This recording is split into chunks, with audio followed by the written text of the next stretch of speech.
Hello viewers, welcome to tech shades and welcome to daily analysis. 6th May Friday రోజు మార్కెట్లో Nifty and bank నిఫ్టీలో వచ్చిన changes ఏంటి, support points ఏంటి, resistant points ఏంటి and moving averages market ని ఎంతవరకు ఎఫెక్ట్ చేశాయి అండ్ నెక్స్ట్ మార్కెట్ డే అంటే 9th మే మండే రోజు నిఫ్టీ అండ్ బ్యాంక్ నిఫ్టీలో ఎలాంటి చేంజెస్ రావచ్చు అనే ప్రిడిక్టెడ్ మార్కెట్ గురించి ఈ వీడియోలో కవర్ చేయబోతున్నాను. సో వీడియోని స్కిప్ చేయకుండా చివరి వరకు చూడండి. అలాగే ఈ అనాలిసిస్ కానీ మీకు హెల్ప్ అయితే లైక్ చేసి షేర్ చేయండి అండ్ ఈ ఛానల్ని ఇంతవరకు సబ్స్క్రైబ్ కానీ చేసుకున్నట్లయితే ప్లీజ్ సబ్స్క్రైబ్ చేసుకోండి అండ్ సబ్స్క్రైబ్ చేసుకోగానే పక్కనే ఉన్న బెల్ ఐకాన్ని క్లిక్ చేయండి. సో టాపిక్ స్టార్ట్ చేస్తే ఫస్ట్ నిఫ్టీ అనాలిసిస్ తోటి స్టార్ట్ చేద్దాం. నిఫ్టీ అండ్ బ్యాంక్ నిఫ్టీ ఈ రెండిట్లో ఈ రోజు చాలా పెద్ద ఫాల్ జరిగింది. నిఫ్టీ నిన్నటి క్లోజింగ్ ప్రైస్ వచ్చేసి 16,669 దగ్గర జరిగింది అండ్ ఈ రోజు ఓపెనింగ్ పాయింట్ వచ్చేసి 16,440 దగ్గర జరిగింది. అంటే టోటల్ గా 254 పాయింట్స్ లోయర్ లో ఓపెన్ అయింది. అంటే 1.52% ఫాల్ తోటి మార్కెట్ ఓపెన్ అయింది అండ్ ఇక్కడ నుంచి ఓపెన్ అయిన మార్కెట్ ఈ రోజు మార్కెట్ ఎండ్ అయ్యేంత వరకు సైడ్ వైజ్ డైరెక్షన్ లో స్వింగ్స్ క్రియేట్ చేస్తూ ఉంది అండ్ ఈ రోజు ఓపెనింగ్ పాయింట్ ఏదైతే ఉందో అదే పాయింట్ దగ్గర క్లోజ్ అయింది ఆల్మోస్ట్. సో ఓవరాల్ గా ఈ ఒక్క రోజు వచ్చిన చేంజ్ చూసుకుంటే నో చేంజ్, బట్ ఈ రోజు మార్నింగ్ గ్యాప్ డౌన్ తోటి ఓపెన్ అయింది అండ్ ఇది చాలా పెద్ద గ్యాప్, ఆల్మోస్ట్ 260 పాయింట్స్ వరకు మార్కెట్ నెగిటివ్ డైరెక్షన్ లో ఓపెన్ అవ్వడం వల్ల మార్కెట్ లో ఉన్న అన్ని సెక్టార్స్ లలో పెద్ద లాసెస్ కనిపించాయి.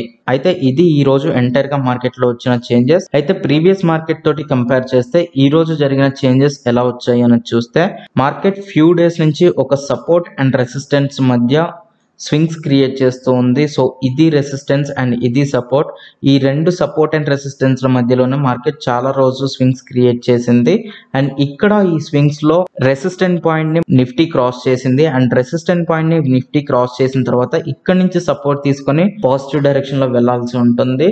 బట్ ఈ పాయింట్ నుంచి అగైన్ నిఫ్టీలో ఫాల్ అనేది కంటిన్యూ అయింది అండ్ ఈ కంటిన్యూయేషన్ లో ఇదే రెసిస్టెన్స్ ని మార్కెట్ సపోర్ట్ లా తీసుకొని మూవ్ అవుతుంది అండ్ ఈ రోజు ఈ సపోర్ట్ ని కూడా క్రాస్ చేసి చాలా పెద్ద లాస్ తోటి మార్కెట్ సేమ్ ఇంతకు ముందు ఏదైతే రెసిస్టెంట్ అండ్ సపోర్ట్ పాయింట్స్ ఉన్నాయో వాటి మధ్యలోకి మార్కెట్ మళ్ళీ ఎంటర్ అయింది. సో నిన్నటి అనాలిసిస్ లో నేను చెప్పిన పాయింట్ ఏంటి అంటే మార్కెట్ ఒకవేళ సపోర్ట్ తీసుకొని ఇక్కడ నుంచి పాజిటివ్ డైరెక్షన్ ఉంటే మార్కెట్ లో బులిష్ రన్ స్టార్ట్ అవుతుంది.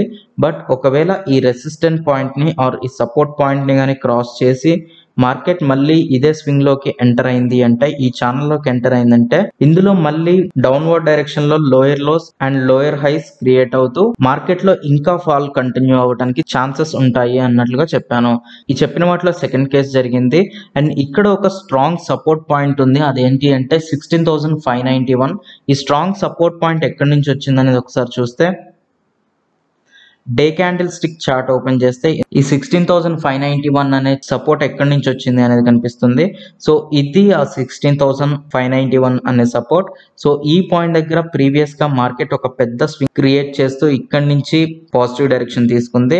సో ఇది చాలా స్ట్రాంగ్ సపోర్ట్ అండ్ ఈ సపోర్ట్ ని కూడా మార్కెట్ ఈ రోజు క్రాస్ చేసి డౌన్వర్డ్ డైరెక్షన్ లో ఓపెన్ అయింది అండ్ నెక్స్ట్ ఉన్న స్ట్రాంగ్ సపోర్ట్ పాయింట్ వచ్చేసి ఇది అంటే 15,673. అయితే మార్కెట్ ఈ పొజిషన్ దగ్గర ఉన్నప్పుడే ఈసారి వచ్చే స్వింగ్ లో ఇంకా ఎక్కువ లాస్ రావడానికి ఛాన్సెస్ ఉంటాయి అన్నట్లుగా చెప్పాను. ఎందుకంటే ఇక్కడ ఒక రెసిస్టెంట్ పాయింట్ ని అబ్జర్వ్ చేస్తే ఈ రెసిస్టెంట్ పాయింట్ ని ఆల్రెడీ మార్కెట్ 3 times టెస్ట్ చేసింది అండ్ ఎవ్రీ టైం టెస్ట్ చేసినప్పుడు మార్కెట్ లో లోయర్ లోస్ క్రియేట్ అవుతున్నాయి. ఈ పాయింట్ కంటే ఈ పాయింట్ లోయర్ లో క్లోజ్ అయింది అండ్ ఈ లైన్ కంటే నెక్స్ట్ గానే ఒకవేళ లోయర్ లో క్లోజ్ అయిందంటే ఈ స్వింగ్ డెఫినెట్లీ మార్కెట్ లో చాలా పెద్ద లాస్ ఉంటుంది. సో ఒకవేళ ప్రీవియస్ గా ఈ సపోర్ట్ పాయింట్ ఏదైతే ఉందో దీని నుంచి మార్కెట్ పాజిటివ్ డైరెక్షన్ తీసుకుంటే ఓకే, అంటే ఆల్రెడీ ఈ సపోర్ట్ పాయింట్ అయితే బ్రేక్ అయిపోయింది. నెక్స్ట్ ఉన్న స్ట్రాంగ్ సపోర్ట్ పాయింట్ ఈ సపోర్ట్ పాయింట్. సో ఇక్కడ నుంచి మార్కెట్ పాజిటివ్ డైరెక్షన్ తీసుకుంటే ఓకే. ఒకవేళ ఈ సపోర్ట్ కానీ మార్కెట్ క్రాస్ చేసిందంటే నెక్స్ట్ స్ట్రాంగ్ సపోర్ట్ పాయింట్ వచ్చేసి ఇక్కడ నుంచి ఒకవేళ మనం ట్రెండ్ లైన్ కానీ గీస్తే అంటే ఇక్కడ మనకి రెసిస్టెంట్ లైన్ ఎలా అయితే క్రియేట్ అయిందో సేమ్ సపోర్ట్ లైన్ కూడా అలానే క్రియేట్ అవ్వడానికి ఛాన్సెస్ ఉన్నాయి. సో ఈ పాయింట్ వరకు మార్కెట్ వచ్చే ఛాన్సెస్ అయితే ఉన్నాయి. అంటే ఇలా ఒక లోయర్ క్రియేట్ చేసి మార్కెట్ అప్వర్డ్ డైరెక్షన్ వెళ్ళడానికి ఛాన్సెస్ ఉన్నాయి. అయితే ఈ పాయింట్ వాల్యూ ఎంత అనేది ఒకసారి చూస్తే 15,200 వరకు కూడా వచ్చే ఛాన్సెస్ ఉన్నాయి. అంటే 15,200 వరకు నిఫ్టీ వాల్యూ వచ్చిందంటే మార్కెట్ లో చాలా పెద్ద ఫాల్ ఉంటే కానీ ఆ పాయింట్ వరకు రాదు. అయితే నిఫ్టీ ఈ పాయింట్ వరకు వస్తుందా లేదా ఈ పాయింట్ నుంచే సపోర్ట్ తీసుకొని వెళ్తుందా లేదా ఇంకేదైనా మధ్యలో సపోర్ట్ తీసుకొని పాజిటివ్ డైరెక్షన్ లో వెళ్తుందా అంటే వీటిలో ఏదైనా జరగచ్చు. బట్ ఇవి జరగటం వల్ల నెక్స్ట్ మూమెంట్ ఎలా ఉంటుంది అంటే, ఒకవేళ మార్కెట్ కానీ ఈ లోయర్ క్రియేట్ చేస్తే, అంటే ప్రీవియస్ లో కంటే ఇంకా లోయర్ లో క్రియేట్ చేస్తే మార్కెట్ లో మళ్ళీ ఇంకొక స్వింగ్ క్రియేట్ అవ్వడానికి ఛాన్సెస్ ఉంటాయి. అంటే ఈ హై కంటే నెక్స్ట్ హై అనేది తక్కువలో ఉంటుంది అండ్ స్వింగ్ మళ్ళీ కంటిన్యూ అవుతుంది. బట్ ఒకవేళ ఈ పాయింట్ నుంచి కానీ మార్కెట్ అప్వర్డ్ డైరెక్షన్ వెళ్తే ఈ రెసిస్టెన్స్ బ్రేక్ అయ్యి మార్కెట్ పాజిటివ్ డైరెక్షన్ లో వెళ్ళడానికి ఛాన్సెస్ ఉంటుంది. అండ్ ఒకవేళ ఈ సపోర్ట్ వరకు కూడా రాకుండా మధ్యలో నుండే మార్కెట్ ఒకవేళ పాజిటివ్ డైరెక్షన్ తీసుకుంటే డెఫినెట్లీ ఈ రెసిస్టెంట్ పాయింట్ అనేది క్రాస్ అవుతుంది. ఎందుకంటే ఇక్కడ క్రియేట్ అయిన లో పాయింట్ కంటే ఇక్కడ క్రియేట్ అయిన లో పాయింట్ హయ్యర్ ఉంటే దాన్ని హయ్యర్ లో అంటారు. సో హయ్యర్ లో క్రియేట్ అయినప్పుడు డెఫినెట్లీ హయ్యర్ హై కూడా క్రియేట్ అవుతుంది. సో డెఫినెట్లీ ఇక్కడ ఉన్న రెసిస్టెంట్ పాయింట్ అనేది క్రాస్ అవుతుంది. అయితే ప్రెసెంట్ ఉన్న మార్కెట్ ఫ్లోని అబ్జర్వ్ చేస్తే ఆల్రెడీ ఈ రెసిస్టెంట్ పాయింట్ అనేది క్రాస్ అయింది. So most of the cases market ఈ సపోర్ట్ పాయింట్ వరకు అయితే వస్తుంది అండ్ ఇక్కడ నుంచి మార్కెట్ పాజిటివ్ డైరెక్షన్ వెళ్తుంది. అయితే మూవింగ్ యావరేజెస్ ని ఒకసారి అబ్జర్వ్ చేస్తే 200, 100 అండ్ 50 డే చార్ట్ లో ఈ 3 EMAs కూడా మార్కెట్ కి అప్వర్డ్ డైరెక్షన్ లో ఉన్నాయి. So complete market negative direction లోనే ఉంది. సో ఒకవేళ మార్కెట్ పాజిటివ్ డైరెక్షన్ లో వెళ్ళాలి అన్నా కానీ ఇవి రెసిస్టెన్స్ లా బిహేవ్ చేసి మార్కెట్ డౌన్వర్డ్ పుష్ చేస్తాయి అండ్ అగైన్ ఈ పాయింట్ వరకు అయితే మార్కెట్ ఖచ్చితంగా రావాల్సి ఉంటుంది. అయితే మండే రోజు మార్కెట్ ఓపెన్ అయిన తర్వాత నిఫ్టీలో ఎలాంటి చేంజెస్ రావచ్చు అనేది చూస్తే ఆల్రెడీ ఈ 2 సపోర్ట్ అండ్ రెసిస్టెంట్ పాయింట్స్ మధ్యలోకి మార్కెట్ ఎంటర్ అయింది కాబట్టి ఈ రెసిస్టెంట్ అండ్ ఈ సపోర్ట్ మధ్యలోకి ఒక చిన్న పాజిటివ్ డైరెక్షన్ అయితే ఉంటుంది. ఈ చిన్న రిట్రేస్మెంట్ తర్వాత మళ్ళీ ఇక్కడున్న ఈ రెసిస్టెంట్ లైన్ నుంచి మార్కెట్ మళ్ళీ నెగిటివ్ డైరెక్షన్ వస్తుంది. సో ఈ పాయింట్ ఏదైతే ఉందో అంటే 16,500 వరకు అయితే మార్కెట్ లో రిట్రేస్మెంట్ కనిపించవచ్చు అండ్ ఆ పాయింట్ నుంచి అగైన్ నిఫ్టీలో ఫాల్ స్టార్ట్ అవుతుంది. సో ఇది నిఫ్టీకి సంబంధించిన అనాలిసిస్ అండ్ మండే రోజు నిఫ్టీలో వచ్చే ప్రిడిక్టెడ్ మార్కెట్ మూవ్మెంట్ గురించి. And next bank Nifty analysis చూస్తే బ్యాంక్ నిఫ్టీ ఓపెనింగ్ ఈ రోజు గ్యాప్ డౌన్ తోటి ఓపెన్ అయింది అండ్ గ్యాప్ డౌన్ తోటి ఓపెన్ అయిన మార్కెట్ ఇదే పాయింట్ దగ్గర హాల్ట్ అయింది and opening point and closing point almost similar ఉన్నాయి. ఓవరాల్ గా ఈ రోజు బ్యాంక్ నిఫ్టీలో వచ్చిన చేంజ్ ఎంత అని చూస్తే 641 ఉంది. అంటే 1.82% బ్యాంక్ నిఫ్టీ ఫాల్ అయింది. అయితే ఇక్కడ ఒక స్ట్రాంగ్ సపోర్ట్ పాయింట్ ఉంది బ్యాంక్ నిఫ్టీకి 34,272. సో ఈ సపోర్ట్ పాయింట్ ని క్రాస్ చేస్తే మాత్రం బ్యాంక్ నిఫ్టీలో చాలా పెద్ద ఫాల్ ని ఎక్స్పెక్ట్ చేయొచ్చు. అయితే నిఫ్టీలో ఎలాగైతే మనకి ఒక సపోర్ట్ పాయింట్ అండ్ రెసిస్టెంట్ పాయింట్లలో మార్కెట్ స్వింగ్స్ క్రియేట్ చేస్తూ డౌన్వర్డ్ డైరెక్షన్ వెళ్తుందో బ్యాంక్ నిఫ్టీలో కూడా ఇలానే స్వింగ్స్ క్రియేట్ అవుతూ లోయర్ లోస్ క్రియేట్ అవుతూ డౌన్వర్డ్ డైరెక్షన్ వస్తుంది. అయితే ఇక్కడ సేమ్ నిఫ్టీలో ఎలా అయితే బ్రేక్ అయిందో ఇక్కడ కూడా రెసిస్టెన్స్ బ్రేక్ అయింది. సో వన్స్ ఇది రెసిస్టెన్స్ బ్రేక్ అయిపోయిన తర్వాత ఇదే రెసిస్టెన్స్ ని సపోర్ట్ లా తీసుకుని మార్కెట్ పాజిటివ్ డైరెక్షన్ వెళ్లాల్సి ఉంటుంది. బట్ అలా వెళ్లకుండా మార్కెట్ లో మళ్ళీ ఫాల్ అనేది కంటిన్యూ అయింది.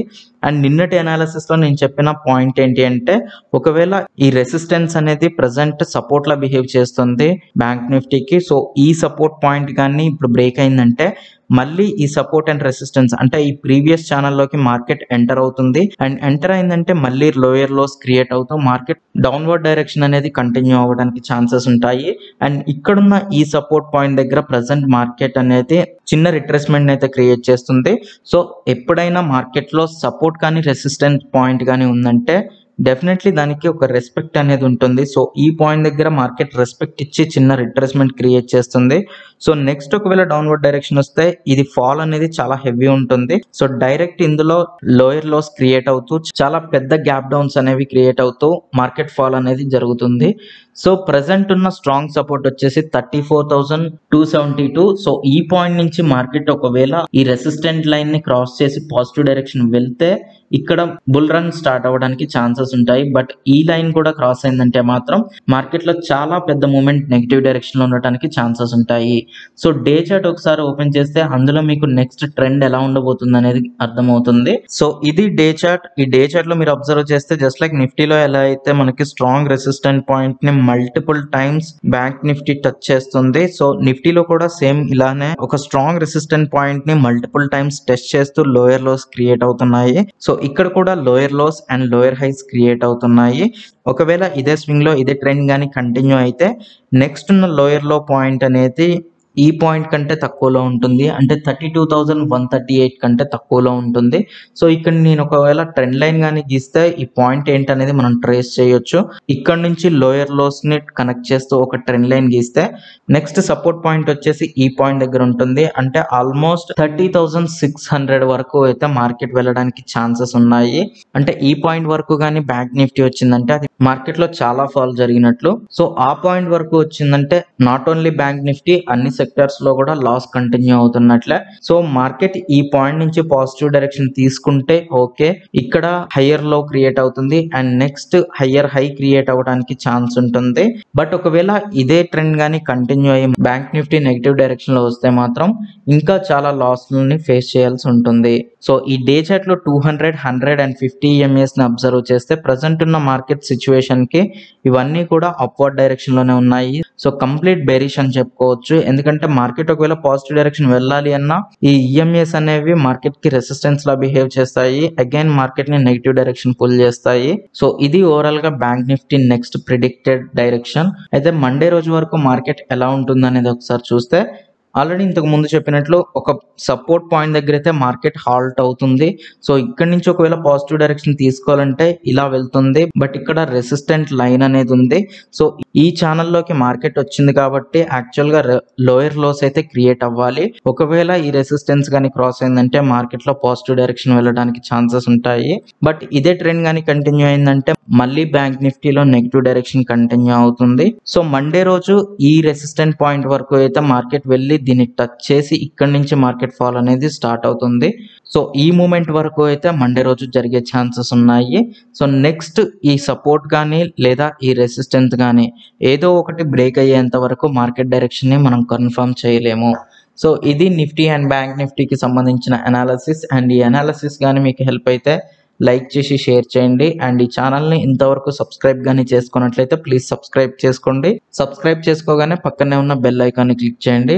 అండ్ ఎనీ బిజినెస్ క్వైరీస్ ఉంటే techshades1@gmail.com కి మెయిల్ చేయండి. Thanks for watching.